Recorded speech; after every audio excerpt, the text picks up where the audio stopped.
민사소송에서 이건 절대로 하면 안 되겠다. 적어도 이제 소송을 해야 돼서 뭐 소장을 내신 또 그런 나홀로 소송을 하시는 분들이나 아니면 답변서를 내서 소송을 대응을 하시는 분들이나 뭐 이거는 변호사의 경우도 마찬가지거든요. 민사소송에서 해야 되는 것들도 있지만 하지 말아야 되는 것들도 있습니다. 그런 것들에 대해서 5가지를 말씀드리려고 하는 거죠.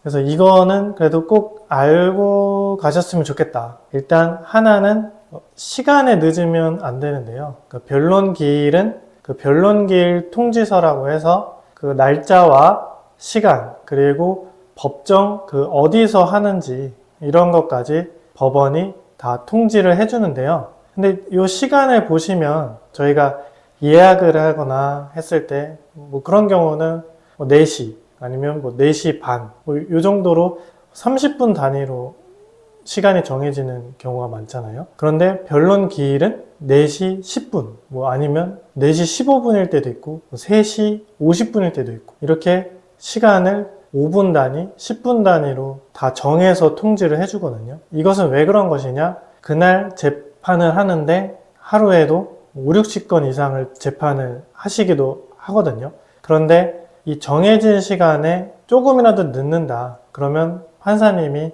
기다려주지 않습니다. 그래서 4시 10분이 변론기일인데 10분이 됐는데 피고는 왔는데 원고는 안 왔다. 그러면 원고 불출석으로 재판이 바로 진행이 됩니다. 그래서 뭐 4시 15분쯤 들어와도 이미 재판은 끝난 거죠. 그거를 이제 다시 들어와서 해달라고 할 수가 없는 거죠. 이미 기일은 끝난 겁니다. 그래서 변론기일이 있을 때는 시간을 잘 지켜서 미리 준비를 해서 가야겠죠. 4시 10분이다 하면 적어도 뭐 3시 50분이나 4시쯤에는 그 법정 앞에 가서 기다리고 있어야 됩니다. 그래야 변론기일을 놓치는 불상사가 없다.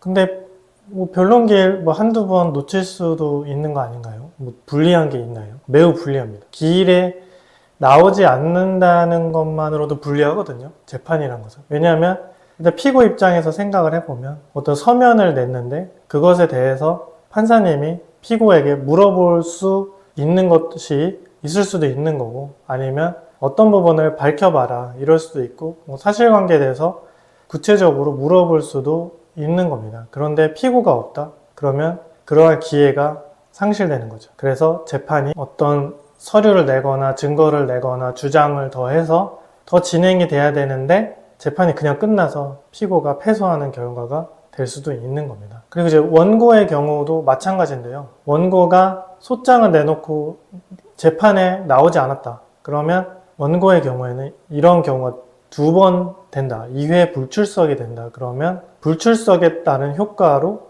소취하가 될 수도 있습니다. 그래서 원고가 아무리 억울해서 소장을 냈다고 하더라도 재판기일에 나가지 않으면 소를 취하한 걸로 되는 거죠. 그리고 또 한 가지가 있는데요. 판사님이 변론기일을 할 때에는 원고나 피고에게 어떤 것을 물어볼 수가 있거든요. 그러니까 이제 변론기일 재판이라는 것이 꼭 원고가 어떤 주장을 막 하고 거기에 대해서 피고가 반박을 막 하고 그거에 대해서 판사님이 그냥 듣기만 하는 게 재판이 아닙니다. 뭐 그럼 피고가 더 잘했다 해서 피고 승소 이런 게 아니라 판사님이 실제로 이 사실관계를 파악하고 법리에 대해서 적용을 해서 판결을 하는 거기 때문에 판사님이 판결문을 쓰는데 필요한 것들을 당사자들에게 물어볼 수가 있는데 이게 매우 중요합니다. 여기서 이제 답변을 잘 하는 거는 일단 당연한 거고 뭐 이거는 당연한 거죠.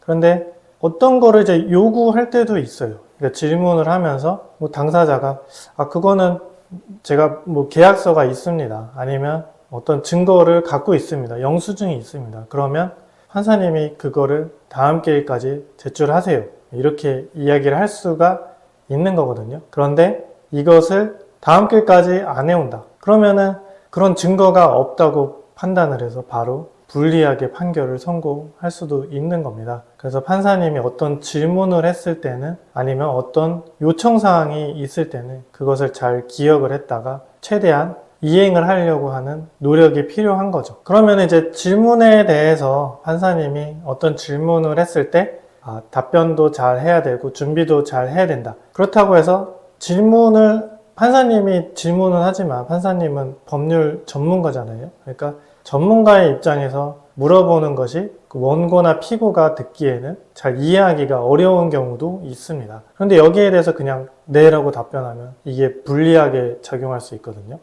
예를 들어서 어떤 복잡한 금전이나 어떤 법률 관계에 대해서 계산이나 정리가 필요한 것들이 있거든요. 퇴직금을 얼마로 한다던가, 대여금이 원금은 얼마고, 이자는 얼마다. 이런 것이 간단할 수도 있지만 복잡할 수도 있거든요. 그런 것뿐만 아니라 여러 가지 사실관계들에 대해서 판사님이 물어볼 수가 있는데 정확히 알지 못하는 경우가 있을 수 있어요. 아무리 당사자여도 그 사실관계에 직접 경험을 한 사람이라고 하더라도 이것이 불분명할 수도 있고 아니면 그 판사님이 질문하는 것 자체가 잘 이해가 안 될 때도 있거든요. 그럴 때는 어쩔 수 없이 다시 물어봐야겠죠. 근데 그래도 이제 잘 모르겠다 그러면 답변을 바로 법정에서 단정적으로 해버리면 그것이 조서라는 것에 남을 수가 있거든요. 이것은 나중에 뒤집기가 힘듭니다. 그래서 함부로 그냥 답변을 네 이렇게 단정적으로 네 맞습니다. 인정합니다. 이런 식으로 이야기하는 것이 아니라 좀 불분명하다. 질문이 잘 이해 안 된다. 그러면 그 부분은 나중에 확인을 해서 다음 재판 전에 서면으로 내겠습니다. 아니면 다음 재판 때까지 준비해서 말씀드리겠습니다. 최소한 이 정도는 해야 되는 거죠. 그리고 판사님이 당사자가 직접 이제 소송을 하시는 경우에 이런 걸 물어볼 수도 있거든요. 이거 전문가 도움을 받아야 될 것 같은데요. 이렇게 판사님이 이제 얘기를 하시는 거예요. 근데 여기에 대해서 꼭 변호사 선임해야 되나요? 이렇게 묻는 거는 답이 아닐 수가 있습니다. 왜냐하면은 판사님이 기존의 당사자가 제출한 서면이나 증거나 이런 걸 봤는데 사실관계상 이길 수도 있는 사건처럼 보이는데 도저히 이게 정리가 안 되는 거죠. 법리적으로 어떤 것을 정리해서 주장을 해야 민사소송이라는 것은 판사님이 판단을 해주는 거거든요. 그런데 필요한 법리적인 주장을 전혀 하지 않는다. 그러면 아무리 이겨야 될 소송도 질 수가 있는 거죠. 그런데 이러한 부분들은 이미 기록을 통해서 판사님이 확인을 하고 꼭 이런 힌트를 줘야 되는 건 아닐 수 있지만 그래도 당사자에게 좀 억울한 판결이 되지 않게 전문가의 도움을 받는 게 좋겠습니다. 이렇게 이야기를 해줬는데 꼭 변호사 도움을 받아야 되나요? 이렇게 답변할 것은 아닌 거죠. 정말 이런 경우는 법률적인 검토가 필요한 거죠.